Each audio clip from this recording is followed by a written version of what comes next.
setelah berapa ribu ataupun berapa puluh juta tahun, semua disiksa ikut tahun masing-masing.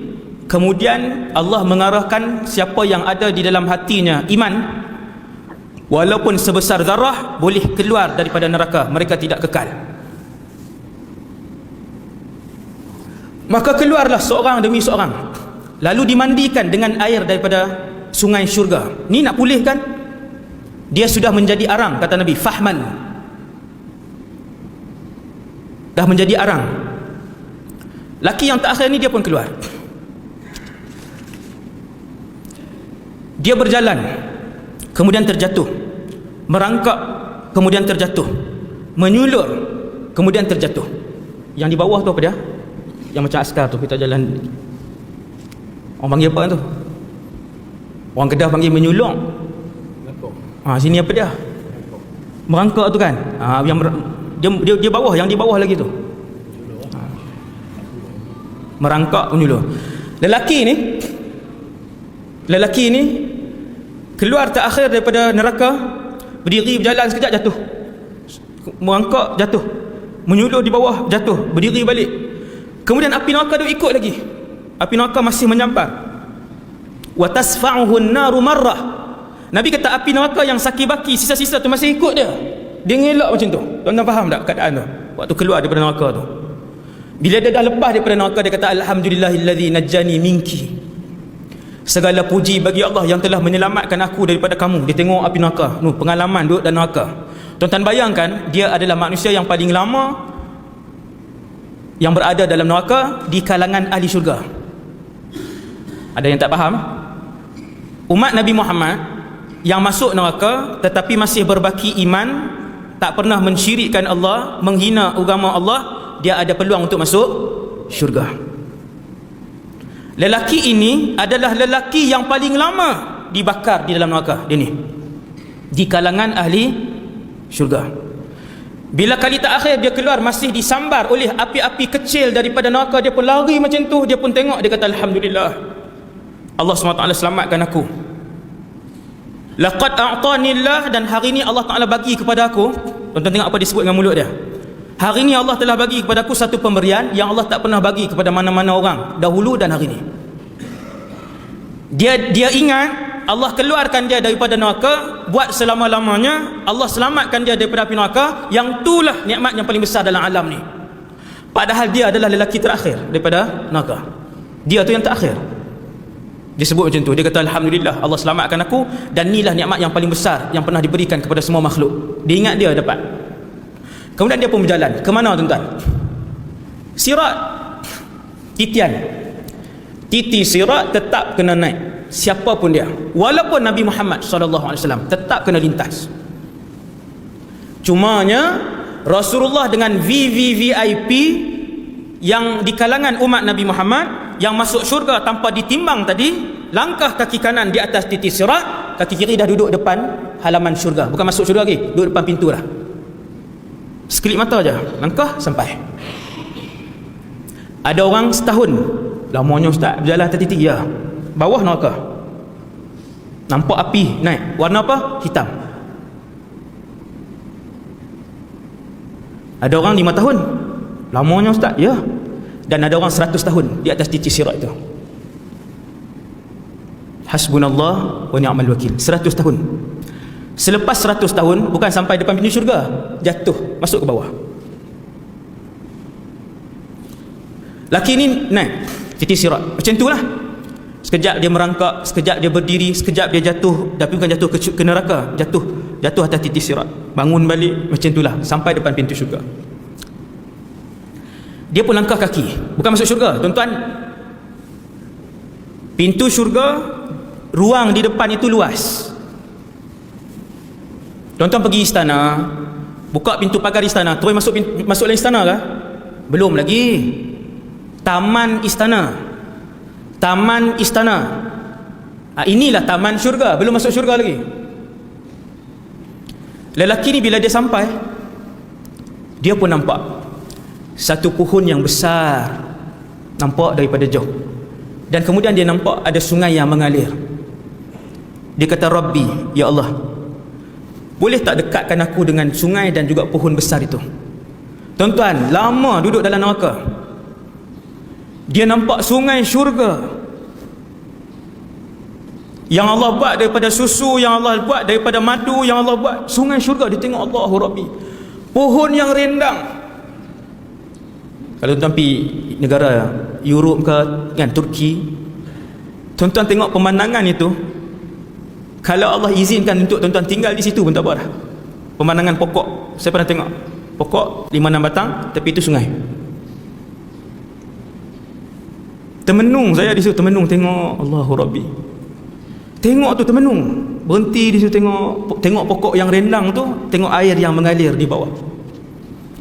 Lelaki ni dia nampak pokok, dia nampak sungai, dia kata, ya Allah, boleh tak bagi saya duduk bawah pokok tu?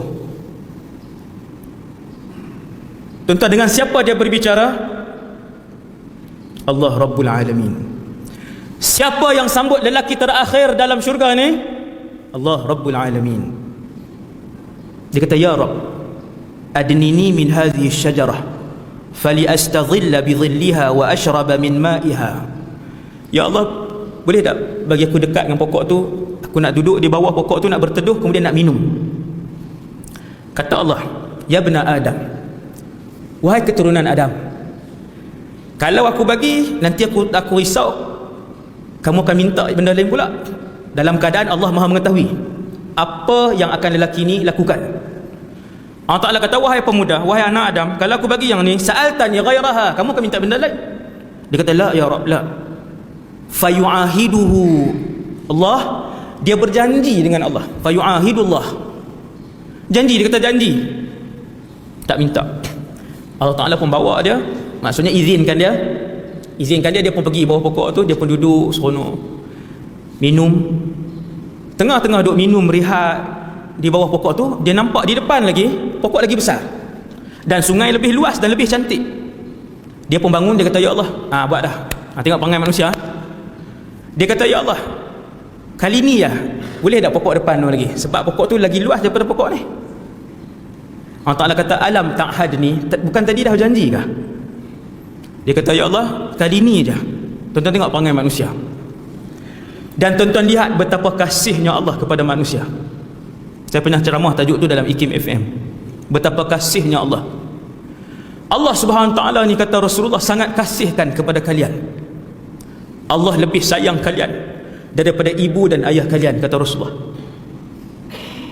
Sampai depan pintu syurga, manusia buat perangai. Allah dah bagi dah gaji 3,000. Dia kata, ya Allah, kalau 3,500 seronok lah, boleh main kuliah lebih. Betul tak? Betul. Allah pun bagi tahun depan tu 3,500, kuliah tak tahu juga. Dia kata, ya Allah, barang mahal, kalau Allah Ta'ala bagi 4,000, insyaAllah seminggu sekali boleh pergi kuliah subuh. Dia tipu. Allah bagi gaji dia naik 4,000, dia tak pergi juga. Sampai depan pintu syurga, dia kata, ya Allah, boleh tak pokok tu, yang tu lagi besar pokok tu, ya Allah, sungai dia lebih cantik. Allah Ta'ala kata, tadi bukan janji? Ya Allah, bolehlah. Subhanallah. Ya Allah, bolehlah, ya Allah. Diminta merayu. Apabila melihat dia merayu dan bersungguh-sungguh, kata Nabi, Allah benarkan dia, pergi pokok tu. Dia janji tak mau minta. Dia sampai di pohon yang kedua, dia nampak pohon yang ketiga jauh lebih besar daripada pohon pertama dan yang kedua. Waktu tu juga dia minta, ya Allah, boleh tak nak pokok tu? Dan maha sayang Allah kepada manusia kita ni, tuan-tuan, maha sayang Allah. Allah Ta'ala kata, pergilah. Dan pokok ketiga itu betul-betul depan pintu syurga. Bila sampai di situ, Allah Ta'ala sebut kepada dia, Allah sendiri, masuk. Kata Rasulullah, fayukhayyalu ilaihi annaha mal'ah. Hadis ni hadis sahih.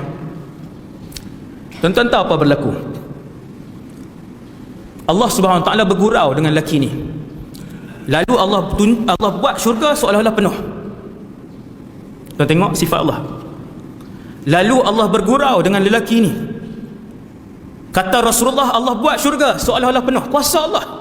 Lelaki ni pun masuk. Penuh ni. Istana ni ada nama orang, istana ni nama orang, dia pusing tengok.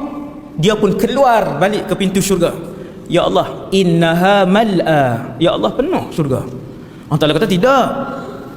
Tuan-tuan tengok Allah dengan kita. Allah Ta'ala kata tidak, masuk. Banyak tempat kosong. Dia pun masuk kali yang kedua. Allah buat bagi penuh syurga. Dia tengok penuh, nampak macam penuh. Keliling syurga, jauh dia pergi, penuh. Dia pun keluar balik ke pintu syurga. Dia kata, ya Allah, penuh syurga. Allah Ta'ala kata kepadanya, ingat tak dulu kemewahan dunia ketika kamu hidup dulu? Manusia terkaya, kekayaan negara-negara di dunia dulu. Dia kata, ingat? Aku berikan kepada kamu hari ini seganda dunia. Tuan-tuan, seganda dunia. 2 kali ganda, 3 kali ganda, 4 kali ganda, 5 kali ganda dunia, 6 kali ganda. Ketika Allah sebut 10 kali ganda dunia, waktu tu dia hentikan. Dia kata, ya Tuhan, atastahzi'u bi wa anta rabbul alamin. Kenapa duk memperolok-olokkan aku sedangkan kamu ni Tuhan sekalian alam? Dia ingat Allah pemain dia. Bila Allah sebut, wahai fulan, aku berikan kepada kamu lelaki terakhir di dalam syurga, nikmat 1 kali ganda dunia. Sampai Allah sebut 10 kali ganda dunia. Waktu tu dia sebut dengan Allah, ya Allah, kenapa mempermain-mainkan aku sedangkan kamu Tuhan sekalian alam? Dia ingat Allah perli dia. Lalu Allah pun jawab, inni la astahzi'u bik walakinni ala ma asya'u qadir. Aku tidak permain-mainkan kamu, tetapi aku nak beritahu bahwasanya aku mampu untuk melakukan apa sahaja yang aku kendaki kepada hamba-hambaku yang beriman.